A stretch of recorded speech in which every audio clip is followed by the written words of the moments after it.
Encore un temps gris et froid dehors, alors que le calendrier nous hurle qu'il est grand temps de semer. Ça vous parle, n'est-ce pas? On dirait que le printemps a pris des vacances cette année, et tous nos plans de jardinage sont complètement compromis. C'est d'autant plus frustrant pour les concombres dont les semis détestent attendre. Et c'est là que le doute assaille tout jardinier passionné. Que doit-on faire?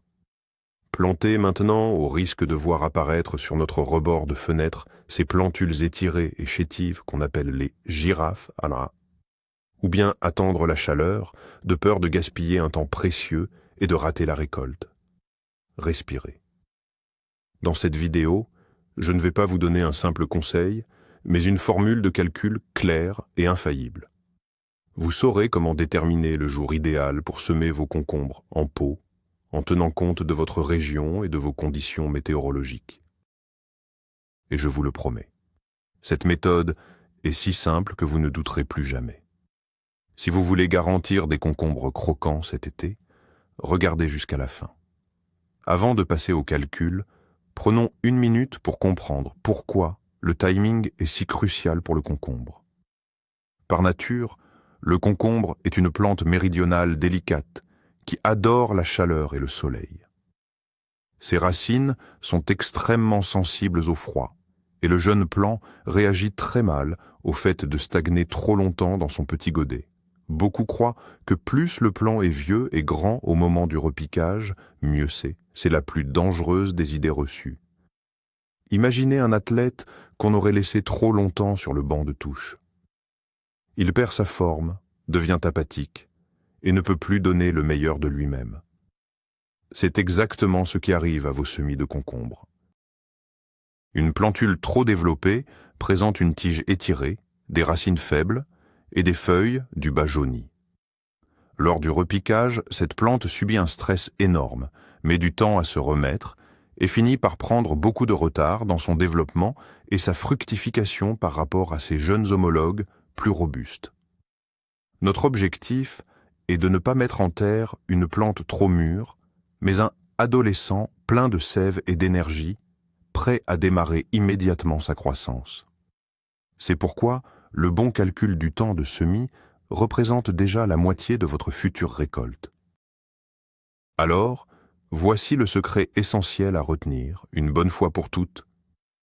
On ne se base pas sur la date actuelle, on procède en sens inverse.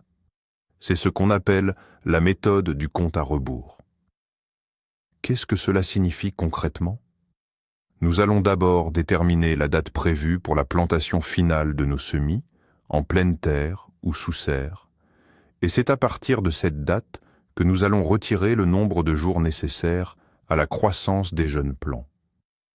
Cela semble simple, mais toute la difficulté réside dans la détermination précise de cette fameuse date finale. Oubliez les conseils de la voisine qui vous dit « Moi, je plante toujours début mai ». Dans les conditions où le printemps tarde à arriver, cette approche s'apparente à une loterie avec de très faibles chances de succès. Nous avons besoin d'un système qui se base sur les conditions climatiques réelles et non sur le calendrier.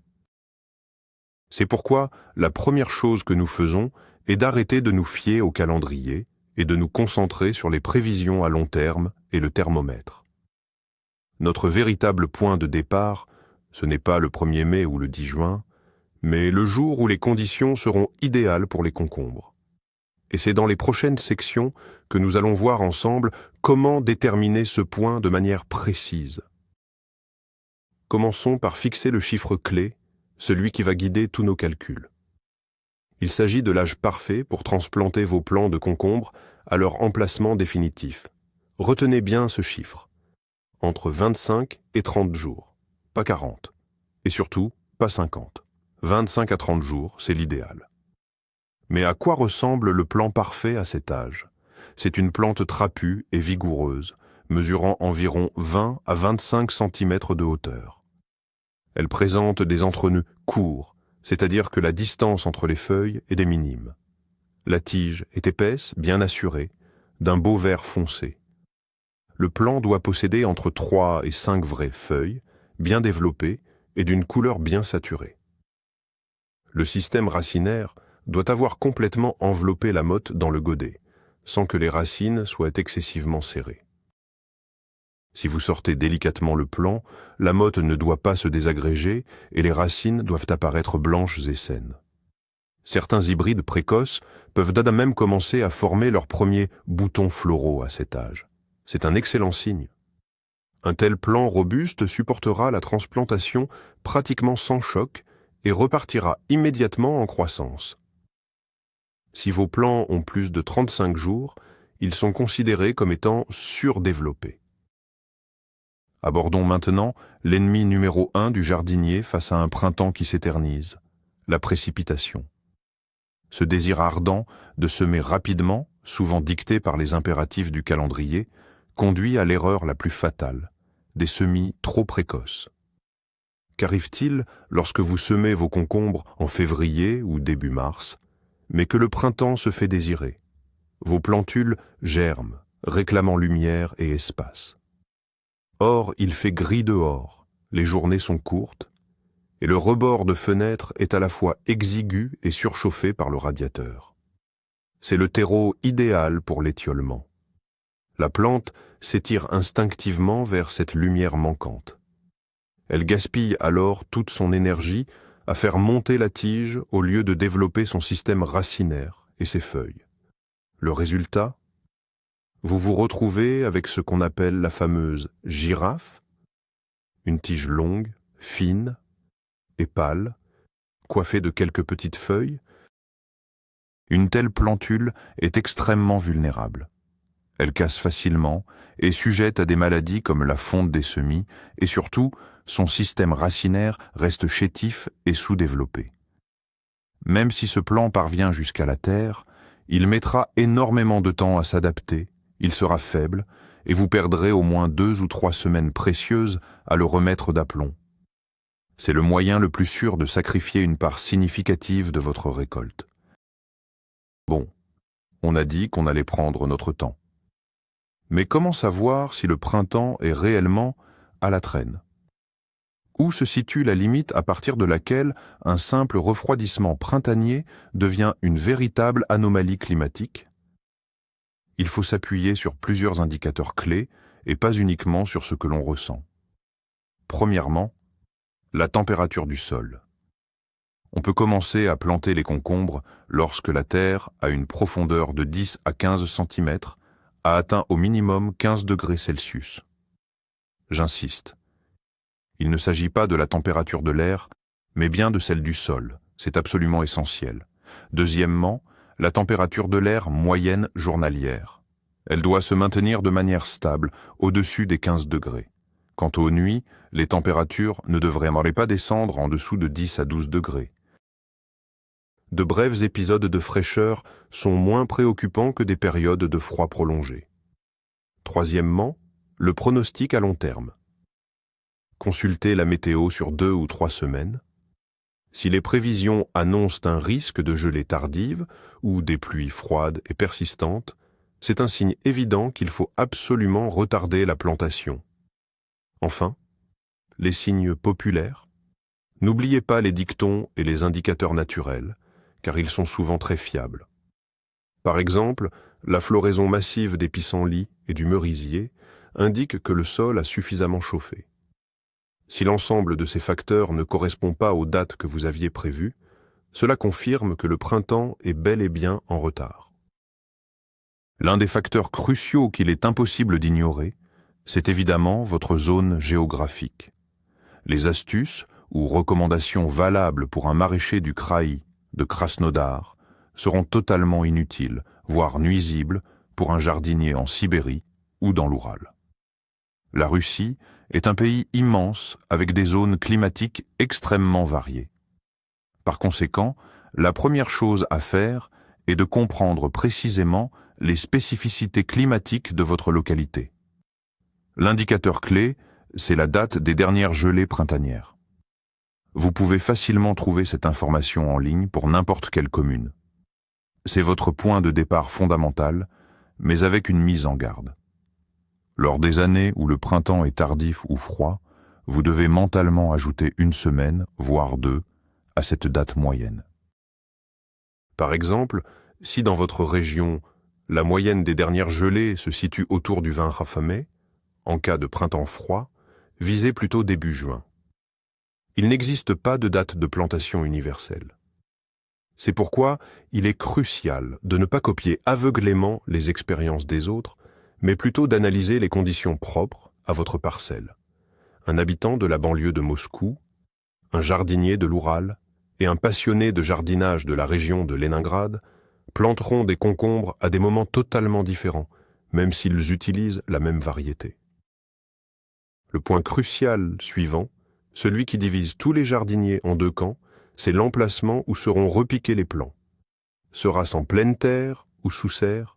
Toute notre planification en dépend directement. Une serre, même la plus basique et non chauffée, représente déjà un atout majeur. Elle protège du vent, des nuits froides, et crée son propre microclimat. En moyenne, le sol et l'air d'une serre se réchauffent 2 à 3 semaines plus tôt qu'à l'extérieur. Et si vous disposez d'une serre chauffée, vous pouvez carrément vous affranchir des caprices de la météo. La pleine terre, c'est une toute autre histoire. Les plants y sont entièrement tributaires de la nature. Ils sont exposés au vent, à la pluie et aux brusques changements de température. C'est pourquoi les dates de repiquage entre la serre et le plein champ peuvent varier de près d'un mois. Ce qui implique que les semis pour ces deux destinations doivent être effectués à des moments différents. Ne semez jamais toutes vos graines le même jour si vous prévoyez de cultiver une partie de vos concombres en extérieur et l'autre sous abri. Pour la serre, vous pouvez semer plus tôt. Pour la pleine terre, il faudra attendre beaucoup plus tard. Autrement, vous risquez de vous retrouver avec des plants parfaits pour la serre, mais qui périront simplement en attendant qu'il fasse assez chaud pour être mis en pleine terre. Maintenant, rassemblons toutes ces informations pour calculer la date idéale de semis en pleine terre. L'algorithme est très simple. Première étape, trouvez en ligne la date moyenne de la dernière gelée printanière dans votre région. Par exemple, si vous êtes dans la région de Moscou, cela tombe généralement vers la 3e semaine de mai. Deuxième étape, comme nous avons potentiellement un printemps anormalement froid, nous allons ajouter une période de sécurité à cette date. Comptez minimum 10 à 14 jours supplémentaires. Cela nous donne une date de repiquage estimée, début juin, disons entre le 5 et le 10. C'est la fenêtre idéale pour que nos plants soient en pleine terre. Troisième étape, à partir de cette date, prenons le 7 juin comme exemple, nous allons maintenant soustraire l'âge idéal des plants. Souvenez-vous, c'est entre 25 et 30 jours. Prenons la moyenne. 28 jours. Si l'on recule de 28 jours à partir du 7 juin, nous obtenons le 10 mai. C'est la date de semis parfaite pour démarrer vos graines en intérieur. Quatrième étape, facultative, mais fortement recommandée. Ajoutez 3 à 5 jours supplémentaires pour la germination des graines. Cela signifie que vous pouvez commencer à préparer et faire tremper vos graines dès le 5 ou le 7 mai. Vous voyez, il n'y a aucune magie là-dedans, juste de l'arithmétique pure. L'essentiel est de bien définir le point d'arrivée. Passons maintenant au même calcul, mais pour la serre. Les choses sont un peu plus simples et plus intéressantes. Ici, si vous avez une serre classique en polycarbonate, sans chauffage d'appoint, vous pouvez retirer sans crainte 2 à 3 semaines de votre calcul initial pour la pleine terre. Autrement dit, si nous avons fixé la date de plantation en extérieur au 7 juin, vous pourrez mettre vos plants en serre dès la mi-mai, par exemple le 15. Le sol en espace clos se réchauffe beaucoup plus vite. Appliquons maintenant notre méthode de compte à rebours. À partir du 15 mai, nous soustrayons les mêmes 28 jours et nous obtenons la date, le 17 avril. C'est donc ce jour-là qu'il faudra semer vos concombres pour la serre. Vous sentez la différence? Le 10 mai pour la pleine terre contre le 17 avril pour la serre. C'est presque un mois d'écart. Si, par contre, vous disposez d'une serre chauffée, que ce soit au niveau du sol ou de l'air ambiant, Vous pouvez démarrer la saison beaucoup plus tôt, en plantant par exemple vos jeunes pousses dès fin avril. Dans ce cas, il faudra semer dès la fin mars. Mais attention, au début du printemps, le soleil est encore très faible. Sans un éclairage d'appoint de qualité utilisant des lampes horticoles, il sera impossible d'obtenir de bons plants.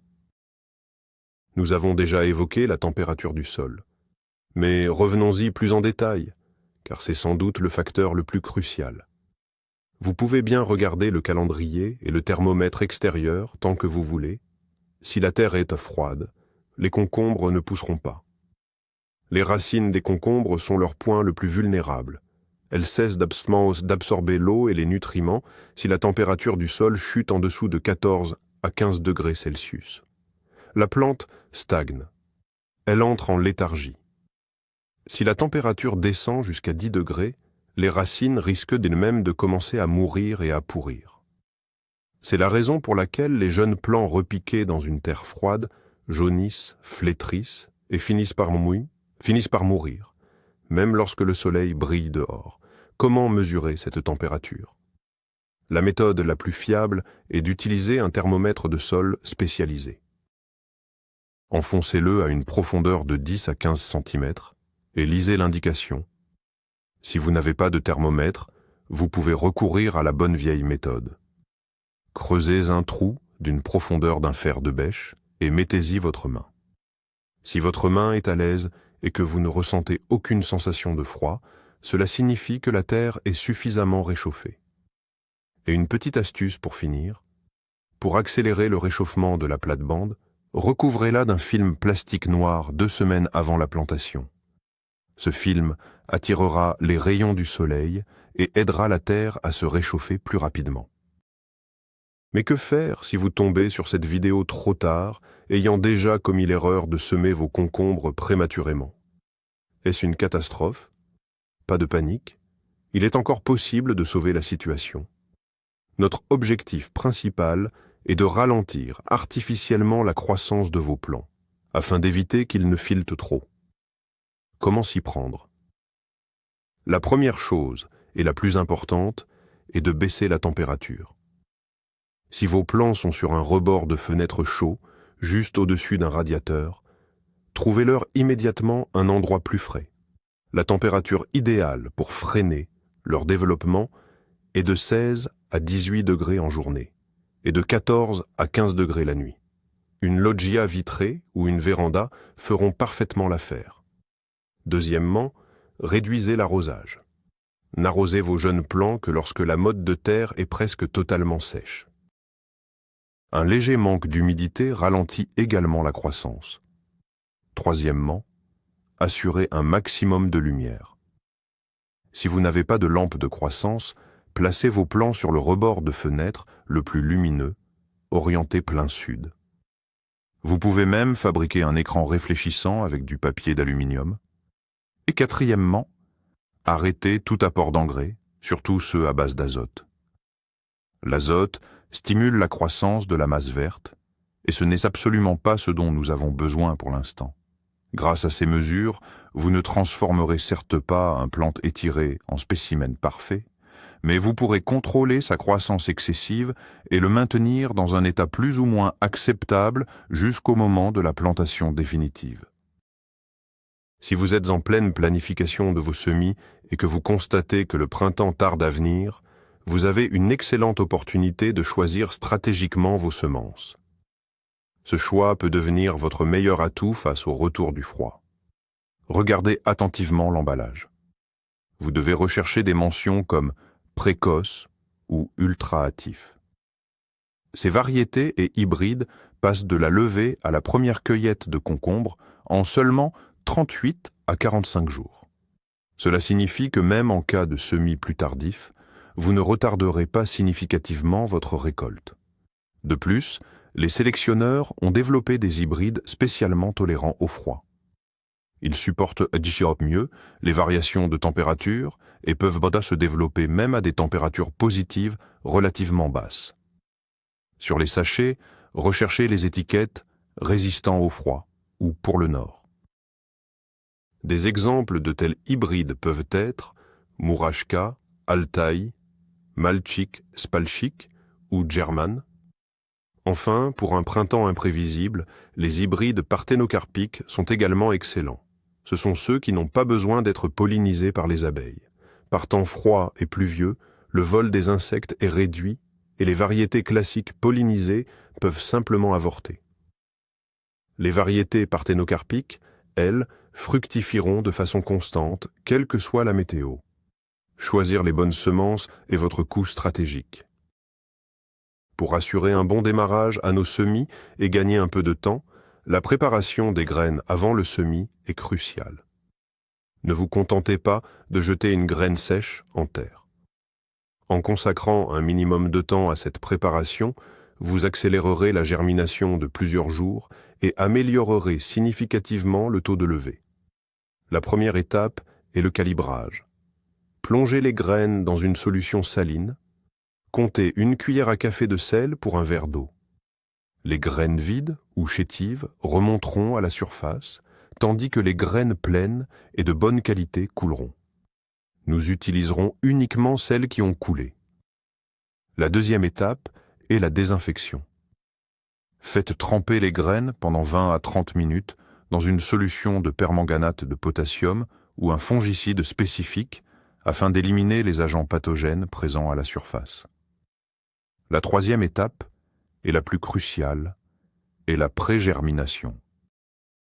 Enveloppez les semences dans un linge humide ou sur des disques de coton, placez-les dans un récipient ou un sachet et mettez-les dans un endroit chaud à une température idéale de 25 à 28 degrés. Après 2 ou 3 jours, de petites radicelles blanches vont apparaître. C'est à ce stade, lorsque les graines ont éclos, que vous pouvez les semer directement en terre. Elles lèveront littéralement dès le lendemain, ce qui vous donnera une avance de 3 à 5 jours par rapport à un semis de graines sèches. Cette technique est particulièrement précieuse lorsque chaque journée de chaleur compte. On pourrait croire que c'est un détail, le choix du pot et du terreau pour les semis. Pourtant, dans notre domaine, rien n'est laissé au hasard. C'est du bon choix du contenant et du substrat que dépend la santé du système racinaire et par conséquent de l'ensemble de vos jeunes plants. Pour les concombres, l'idéal est d'utiliser des godets individuels d'un volume minimal de 400 à 500 ml. Pourquoi individuel ? Parce que les concombres détestent absolument le repiquage et toute forme de traumatisme racinaire. Les transplanter hors d'une caissette commune est pour eux une source de stress énorme. Il faut donc semer directement dans un contenant séparé. La solution idéale ? Les pots de tourbe que vous pourrez mettre en pleine terre avec la plante, sans perturber les racines. Parlons maintenant du terreau. N'utilisez surtout pas la terre de votre jardin telle qu'elle.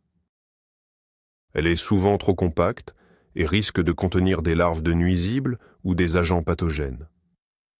Le mieux est d'acheter un terreau spécialisé, prêt à l'emploi, conçu pour les semis de concombres. Il est léger, meuble, bien aéré et contient déjà les nutriments de démarrage nécessaires. Si vous préparez votre propre mélange, respectez des proportions égales de tourbe, d'humus ou de compost bien mûr, de terreau de jardin et de sable. Et surtout, n'oubliez pas de le stériliser, faites-le chauffer au four ou arrosez-le d'eau bouillante, éventuellement additionnée de permanganate de potassium. Un bon substrat, c'est la fondation indispensable pour garantir des plants sains et robustes. Chez beaucoup de jardiniers, surtout ceux d'une certaine génération, le calendrier lunaire est une véritable institution. Ils règlent leurs moindres gestes sur ces préceptes. On sème en lune croissante, on arrose quand on est dans le signe du cancer, etc. Sans vouloir offenser personne, il faut avouer que se fier aveuglément au calendrier lunaire peut vous jouer un très mauvais tour, surtout après un printemps anormal et interminable. Imaginez la situation. Le calendrier lunaire vous dit que c'est le jour idéal pour semer les concombres. Vous obéissez. Mais dehors, il fait froid, et la météo n'annonce rien de bon pour le mois à venir. Résultat, vos plants vont germer, filer sur le rebord de la fenêtre, et vous n'aurez nulle part où les mettre dehors, car la terre est toujours glacée. Bien sûr, la Lune influence beaucoup de phénomènes terrestres, mais elle n'a pas le pouvoir d'annuler une gelée ni de réchauffer le sol. Votre principal point de repère, ce n'est donc pas la Lune, mais le Soleil et la température. Utilisez le calendrier lunaire comme un outil supplémentaire, si cela vous rassure. Par exemple, si notre méthode vous indique que le semis doit se faire entre le 10 et le 15 mai, c'est dans cette fenêtre que vous choisirez le jour le plus favorable selon la Lune. Mais ne le mettez jamais au premier plan.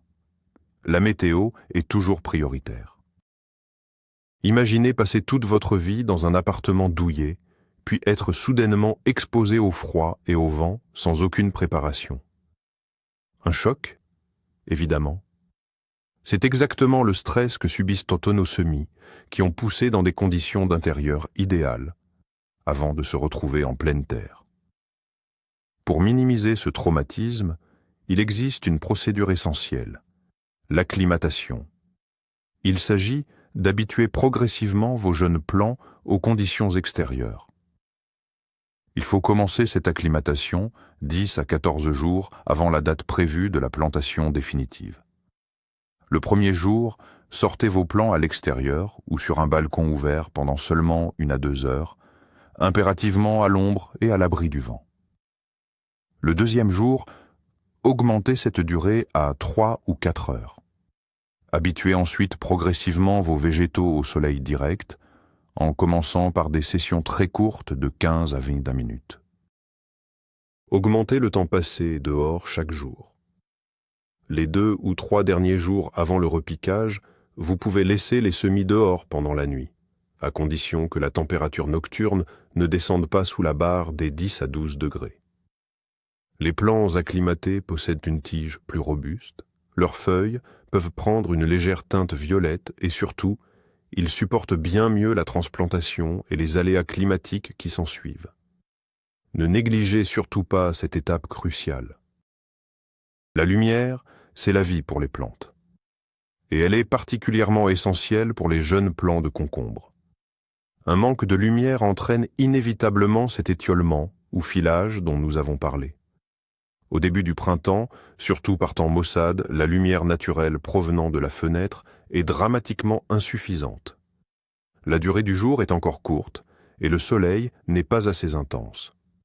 Par conséquent, si vous souhaitez obtenir des semis de qualité, bien trapus, un éclairage d'appoint est absolument indispensable.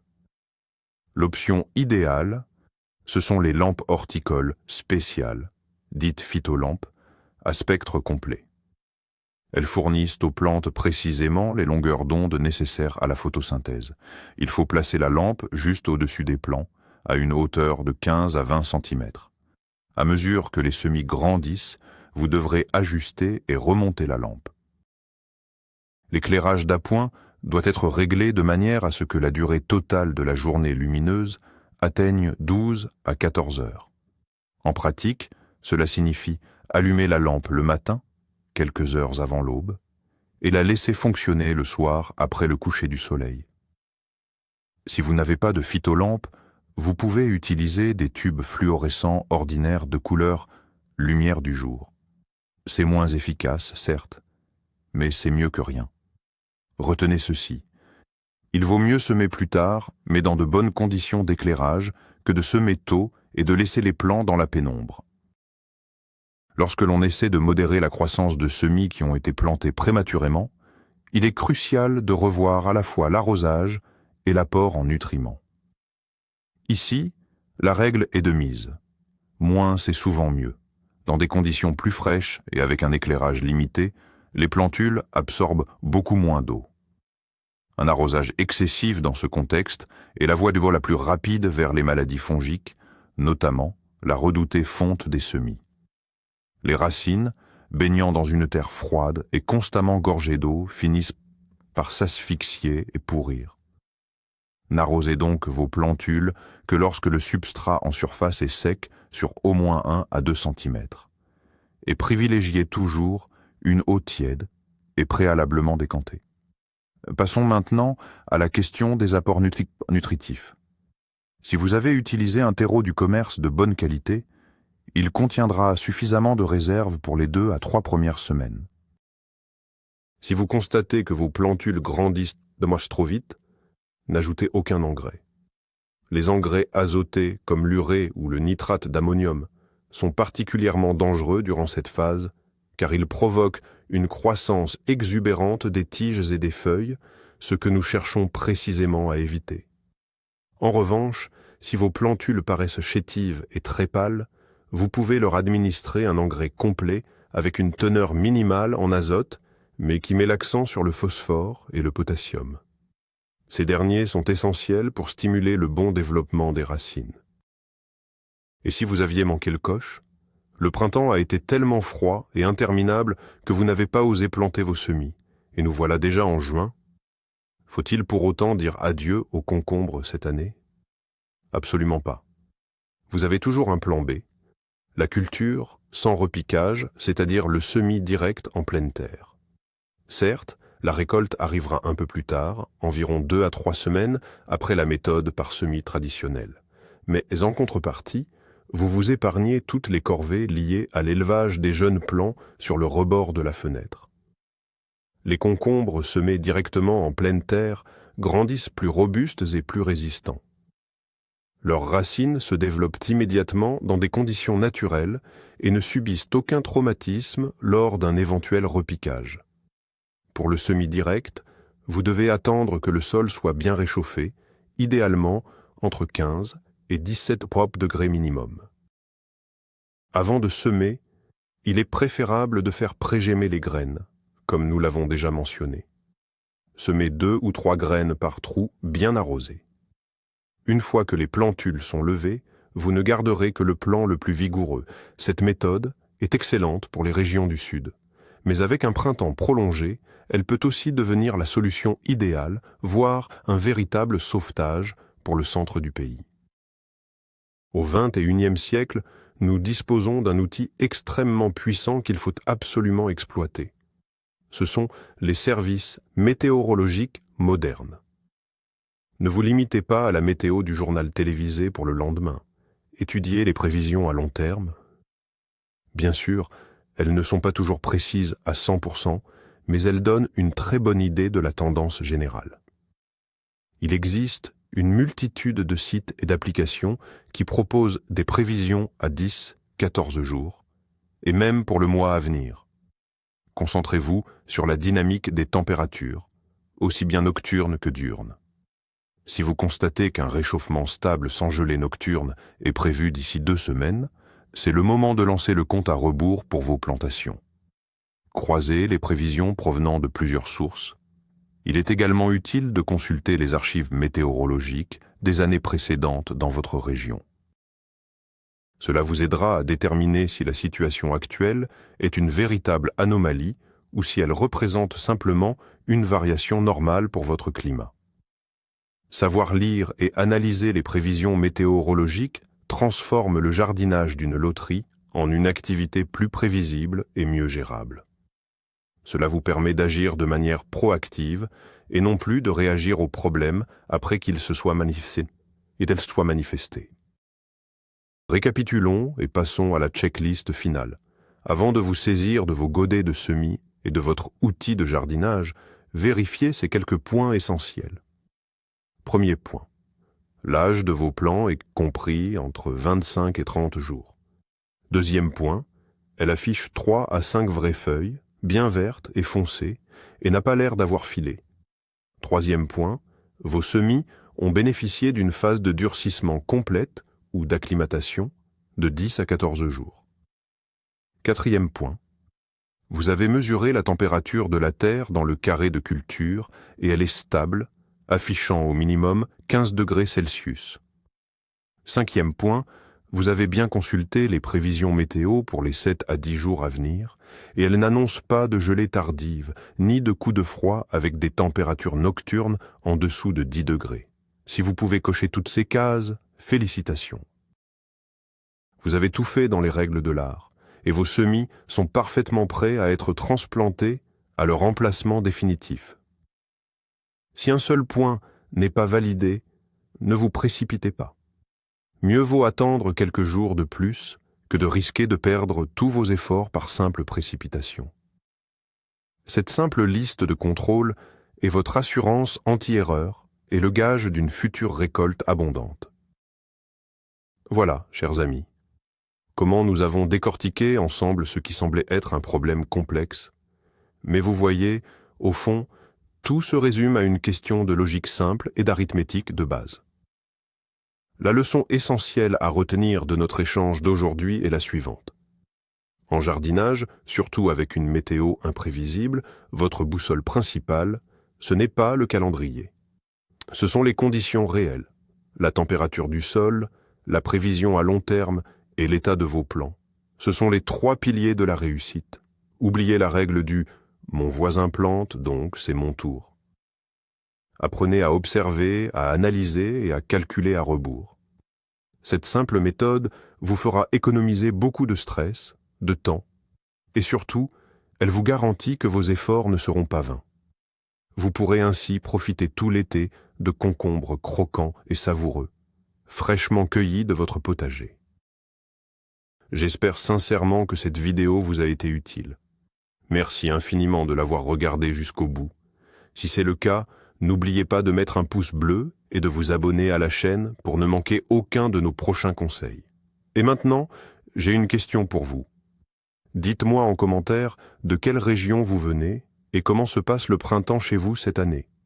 Est-ce qu'il vous gâte en chaleur ou est-ce qu'il se fait désirer? Partageons nos expériences.